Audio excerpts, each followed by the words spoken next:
বাংলাদেশে সামরিক শাসন জারি হওয়ার সমূহ সম্ভাবনা আছে। যদিও বাংলাদেশের সেনাবাহিনী বর্তমানে বেসামরিক প্রশাসনের সাথে মিলেমিশে ভালোভাবেই কাজ করছেন, বেসামরিক প্রশাসনকে সহযোগিতা করছেন। In aid two civil administration হিসেবে তারা বেশ ভালোভাবে আইনশৃঙ্খলা পরিস্থিতি সামাল দিচ্ছেন। যেখানে আন্দোলন হচ্ছে সেটা ম্যানেজ করার চেষ্টা করতেছেন, কোথাও ট্রাফিকের সমস্যা হলে সেটাও ম্যানেজ করার চেষ্টা করতেছেন, আইন শৃঙ্খলা অবনতি যেখানে হচ্ছে সেটাও ম্যানেজ করার চেষ্টা করতেছেন, চোর ডাকাত ধরতে যেখানে পুলিশ কাজ করতে পারছে না সেটাও তারা ম্যানেজ করার চেষ্টা করছেন। ইভেন জরুরি সেবা হিসেবে তারা বর্তমানে এই সার্ভিসটা দিয়ে যাচ্ছেন, যদিও তাদের কাজটা আসলে প্রতিরক্ষার কাজ, দেশের সার্বভৌমত্ব রক্ষার কাজ।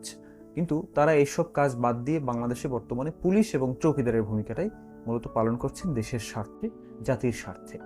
কিন্তু এই অবস্থা মনে হয় না বেশি দিন চলবে। কিছু কিছু মার্কার দেখা যাচ্ছে যেগুলো দ্বারা বোঝা যাচ্ছে যে হয়তো দেশের সামরিক শাসন জারি হতে পারে। আপনাদের নিশ্চয়ই মনে আছে 2024 সালের 5ই আগস্টের আগেই যখন শেখ হাসিনা পদত্যাগ করেননি, তখনই ছাত্রদের নেতৃবৃন্দ বলে দিয়েছিলেন যে কোনো ধরনের সামরিক শাসন তারা মানবেন না, অবশ্যই এটা বেসামরিক শাসন হইতে হবে এবং ছাত্রদের কনফিডেন্সের মাধ্যমে হইতে হবে। এ ধরনের একটা ফেসবুকে পোস্ট তারা দিয়েছিলেন এবং এর মাধ্যমেই মূলত তাদের বর্তমান সরকারে একটা স্টেক নিশ্চিত হয় এবং তারা 2টি আসন বা 2টি সিট বলতে পারেন উপদেষ্টা পরিষদে তারা নিয়ন্ত্রণ করতে সমর্থ হয়েছিল। কিন্তু জুলাই আন্দোলনের সাথে সংশ্লিষ্ট না বা জুলাই আন্দোলনের বিরোধিতা করা ব্যক্তিবর্গ এবং বিভিন্ন কোয়ার্টার শুরু থেকেই সামরিক অভ্যুত্থানের জন্য উস্কানি দিচ্ছেন এবং এর সাথে আছেন সাবেক কিছু সেনা কর্মকর্তা, জেনারেল ইকবাল করিম ভুইয়া সহ আরও যে সমস্ত সেনা কর্মকর্তা আছেন তারা প্রায় সামরিক বাহিনীকে ক্ষমতা নেওয়ার জন্য এবং সামরিক শাসন জারি করার জন্য একটা মদত দিয়ে যাচ্ছিলেন, একটা উস্কানি দিয়ে যাচ্ছিলেন। যদিও জেনারেল ওয়াকরুজ্জামান বারবার পরিষ্কার করে বলেছেন যে আমি সেনা শাসন চাই না, আমার কাজ এটা না, আমার কাজ দ্রুত ব্যারাকে ফিরে যাওয়া। তাহলে কি এমন ঘটলো যার মাধ্যমে আমরা ধারণা করছি যে দেশে সেনা শাসন জারি হলেও হতে পারে? আওয়ামী লীগ নিষিদ্ধ হওয়ার আগে এবং পরে আওয়ামী লীগের প্রতি সহানুভূতিশীল বুদ্ধিজীবী এবং বিভিন্ন কোয়ার্টার এবং বিভিন্ন অ্যাক্টিভিস্টরা সেনাশাসন জারির প্রতি বয়ান জারি করছেন, সেনাশাসন জারি যাতে হয় সেই সমর্থনে বয়ান রেডি করছেন। তারা বিভিন্নভাবে সেনাবাহিনীকে উস্কানি দিয়ে যাচ্ছেন যে আপনাদেরকে অসম্মান করা হচ্ছে, আপনারা দেশের স্বার্থে ভূমিকা রাখতে পারছেন না, আপনারা গণতন্ত্রের স্বার্থে ভূমিকা রাখতে পারছেন না, আপনারা সংবিধান মতো চলতে পারছেন না, এ ধরনের বয়ান জারি করে সেনাবাহিনীকে উস্কে দেওয়ার চেষ্টা করা হচ্ছে। পাশাপাশি ছাত্র নেতৃত্বকে ব্যর্থ করার একটা চেষ্টা বর্তমানে চলছে। এই বিষয়টাকে বিশ্লেষণ করার জন্য আমাদেরকে একটু 2006 থেকে 2008-এর তত্ত্বাবধায়ক সরকারের দিকে একটু ফিরে যেতে হবে। 2006 থেকে 2008-এ যে তত্ত্বাবধায়ক সরকারটা দেশে বিদ্যমান ছিল তার মূল ব্যাকগ্রাউন্ড ছিল বা ব্যাকবোন ছিল বাংলাদেশের সেনাবাহিনী। বাংলাদেশের সেনাবাহিনী তৎকালীন প্রধান জেনারেল মইনুল আহমেদ মূলত ফখরুদ্দিন আহমেদ কর্তৃক যে পরিচালিত তত্ত্বাবধায়ক সরকার, সে সরকারটাকে টিকিয়ে রেখেছিলেন এবং ওই সময় মূলত সরকার প্রধানের ভূমিকা ফখরুদ্দিন আহমেদের কাছে থাকলেও পিছন থেকে সকল ধরনের কলকাঠি নাড়তেন জেনারেল মইনুল আহমেদ। বর্তমানে সেই সিচুয়েশনের সাথে একটু চেঞ্জ আছে। বর্তমানে সেনাবাহিনীর একটা সমর্থন থাকলেও বা একটা নীরব সমর্থন থাকলেও এই সরকারের পিছনে মূল শক্তি সেনাবাহিনী নয়। এই সরকারের পিছনে মূল শক্তি হচ্ছে 2024 সালের গণ অভ্যুত্থানের ছাত্র জনতা। 2024 সালের গণ অভ্যুত্থানের ছাত্র জনতা যেহেতু এই সরকারকে সমর্থন দিয়ে যাচ্ছে, সেনাবাহিনী এখানে নিজেদের সামরিক শাসন জারি করার একটা যে পরিকল্পনা ছিল বা চক্রান্ত ছিল, সেই চক্রান্তকে খুব বেশি একটা এন্টারটেইন করতে পারে নাই। কিন্তু রিস্ক আছে। রিস্ক আছে কোথায়?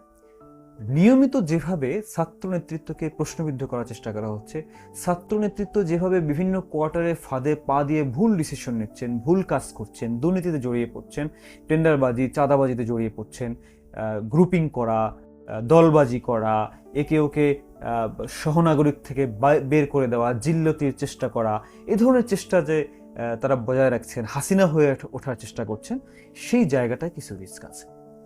যদি এমন হয় সকল ছাত্র জনতা সারা বাংলাদেশের ইউনিভার্সিটিগুলো আবার জুলাইয়ের মধ্যে ঐক্যবদ্ধ হয়ে হাসিনার বদলে এবার মাহফুজ আলম এবং আসিফ মাহমুদ সজীব ভুইয়াদের দিকে আঙ্গুল তুলে কথা বলে যে তোরা আমাদের ম্যান্ডেট নষ্ট করেছিস, তোরা আমাদের কনফিডেন্স নষ্ট করেছিস, তোরা এখন থেকে সরকার থেকে নেমে আয়, তোদের প্রতি আমাদের আর কোনো আস্থা নাই, তাহলে এই সরকারের ব্যাকগ্রাউন্ড বা এই সরকারের ব্যাকবোন হিসেবে ছাত্রদের সমর্থন ছিল, সেই সমর্থনের জায়গাটা একদমই ধ্বংস হয়ে যাবে। তাহলে কি হবে?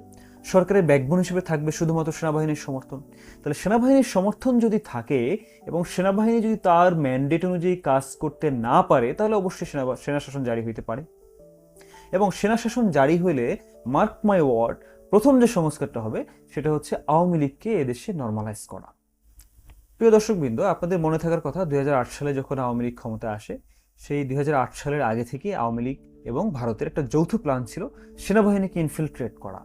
বারবার সেনাবাহিনীর সমর্থন নিশ্চিত করার জন্য সেনাবাহিনীতে এমন এমন কিছু লোকজন ঢোকানো যারা অলওয়েজ সারা জীবন শেখ হাসিনা এবং আওয়ামী লীগকে অন্ধ আনুগত্য করে যাবে, শেখ হাসিনা এবং আওয়ামী লীগ এবং ভারতের স্বার্থ রক্ষার জন্য যারা নিজেদের জীবন বিলিয়ে দিবে বা নিজেদের উর্দি বিসর্জন দিয়ে দিবে, আত্মসম্মান বিক্রি করে দিবে। সেই ধরনের একটা সেট আপ 2008 সাল থেকে তারা করার চেষ্টা করে। এর ফলশ্রুতিতে প্রথম অ্যাটাকটা হয় পিলখানা বিদ্রোহের মাধ্যমে, যেই বিদ্রোহে প্রায় 57 জন দেশপ্রেমিক সেনা অফিসারকে হত্যা করা হয়েছিল। যাদেরকে হত্যা করা যায়নি, যারা ওই দিন পিলখানা গ্রাউন্ডে ছিলেন না বা কোনো কারণে থাকতে পারেননি, তাদেরকে পরবর্তীতে শেখ হাসিনা ধরে ধরে ধরে ধরে একে একে করে অবসর দিয়ে দিলেন, সেনাবাহিনী থেকে বহিষ্কার করলেন। কাউকে কাউকে কোনো ধরনের পেনশন সুবিধা বা আর্থিক বেনিফিট না দিয়ে সেনাবাহিনী থেকে বের করে দিলেন এবং বঞ্চিত ঘোষণা করলেন কোনো ধরনের অপরাধ ছাড়াই, শুধুমাত্র তার মতাদর্শে প্রচারের জন্য বা তার এজেন্ডা বাস্তবায়নের জন্য বাধা হতে পারে এমন এমন চিন্তা করে। 2024 সালের 5ই আগস্টের ছাত্র নাগরিকদের অভ্যুত্থানের পরে সেনাবাহিনীর টপ টায়ারের 5 থেকে 10 জন শীর্ষ কর্মকর্তা ছাড়া কারো বিরুদ্ধেই শাস্তিমূলক বা প্রশাসনিক কোনো ব্যবস্থা গ্রহণ করা হয় নাই। কাউকে কাউকে হয়তো বদলি করে গুরুত্বপূর্ণ জায়গা থেকে কম গুরুত্বপূর্ণ স্থানে নিয়ে যাওয়া হয়েছে, বাট সেনাবাহিনী থেকে যে একটা শুদ্ধি অভিযান দরকার ছিল, সেনাবাহিনীতে যে একটা সংস্কার কর্মকাণ্ড পরিচালনা করার দরকার ছিল, সেই কর্মকাণ্ড তারা পরিচালনা করতে পারেন নাই বা করেন নাই। তাহলে শেখ হাসিনা যাদেরকে এই সেনাবাহিনীতে ইনফিলট্রেট করেছিলেন ইন্ডিয়ার এজেন্ট হিসাবে, রয়ের এজেন্ট হিসাবে, সেই সেনা কর্মকর্তারা কিন্তু সেনাবাহিনী থেকে ভেনিশ হয়ে যান নাই। তাদের অবস্থান সেনাবাহিনীতে বেশ ভালোভাবেই আছে, যা আমরা মাঝে মধ্যে দেখতে পাই। আপনাদের নিশ্চয়ই মনে থাকার কথা, ডিজিএফআই এর আয়ত্তাধীন যেই আয়নাঘর যখন উদ্ধার করতে গেল গুম কমিশন, সেই গুম কমিশনকে হত্যা করার জন্য টাইম বোমা রাখা হয়েছিল। সেই গুম কমিশনকে নানাভাবে অসহযোগিত করা হচ্ছিল। ডক্টর ইউনূস যাতে ওই আয়নাঘর ভিজিট করতে না পারেন সেই জন্য বারবার তদবির করা হচ্ছিল, লবিং করা হচ্ছিল, বাধা দেওয়া হচ্ছিল। সেই যে কাজগুলো যারা করেছে তারা কিন্তু সেনাবাহিনীর অভ্যন্তরে আছে, তারা কোনো ধরনের বিচারের মুখোমুখি হননি, তাদেরকে কোনো ধরনের শাস্তির মুখোমুখি হইতে হয় নাই।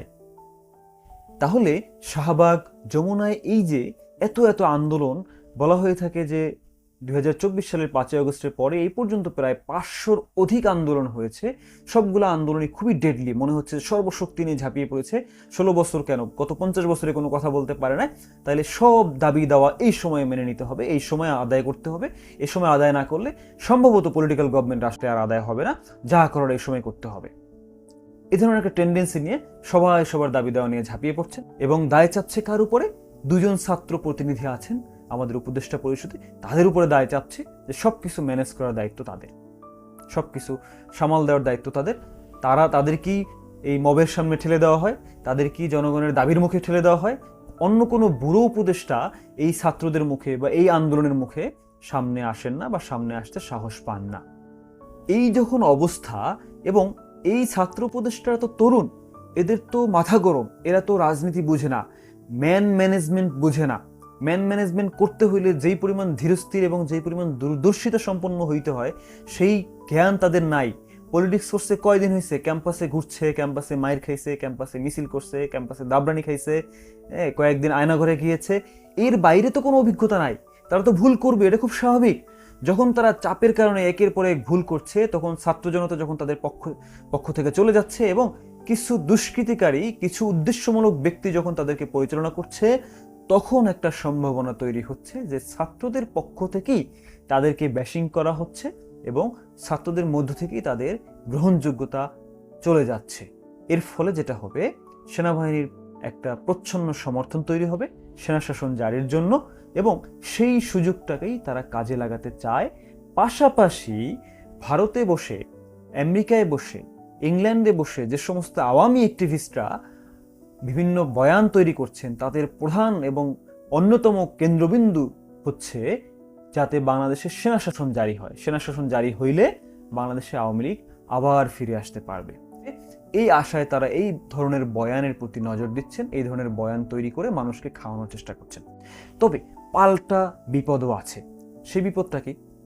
আপনাদের নিশ্চয়ই মনে আছে, জুলাইয়ের শেষ দিকে অথবা আগস্টের প্রথম দিকে সেনাবাহিনী প্রধান জেনারেল ওয়াকারুজ্জামান একটা অফিসার্স অ্যাড্রেস ডাকেন, যে অফিসার্স অ্যাড্রেসে একজন মহিলা কর্মকর্তা তরুণ একজন মহিলা কর্মকর্তা, তিনি একটা বক্তব্য দিয়েছিলেন যে মুগ্ধ তার পাশের বাড়ির মানুষ, পাশের বাড়ির ছেলে, তার মৃত্যুতে তিনি খুব আবেগ আপ্লুত হয়েছেন এবং খুব কান্না করেছেন। এই ধরনের তরুণ অফিসাররাই আজকে পর্যন্ত বাংলাদেশের সেনা শাসন জারি হওয়া থেকে রক্ষা করে রেখেছেন। কতদিন তারা রক্ষা করতে পারবেন জানি না, তবে এই সেনা অফিসাররা কিন্তু যদি বাংলাদেশের সেনা শাসন জারি হয় তাদেরও পাল্টা কু করার একটা সম্ভাবনা থাকে, এবং পাল্টা কু হলে কিন্তু দেশে একটা গৃহযুদ্ধের মতো পরিস্থিতি তৈরি হবে, এবং এই গৃহযুদ্ধের জন্য সম্পূর্ণভাবে দায়ী থাকবে আওয়ামীপন্থী অ্যাক্টিভিস্টরা, আওয়ামীপন্থী বুদ্ধিজীবীরা, পাশাপাশি আমাদের ছাত্র নেতৃবৃন্দের মধ্যে যারা ক্ষমতা পেয়ে ক্ষমতাকে মিসইউজ করেছেন, ধরাকে সরা জ্ঞান করেছেন, দুর্নীতিতে নিমজ্জিত হয়েছেন, ডিভাইসিভ গেম খেলেছেন, এরে ওরে আবার ডিহিউম্যানাইজ করার চেষ্টা করেছেন, তাদের একটা বিশাল দায় থাকবে ইতিহাসের নিকট যদি বাংলাদেশে এই ধরনের গৃহযুদ্ধ শুরু হয়। আমরা আশা করি সেটা না হোক, সেই পক্ষে সবাইকে কাজ করার জন্য আহ্বান জানাচ্ছি। সকলকে ধন্যবাদ।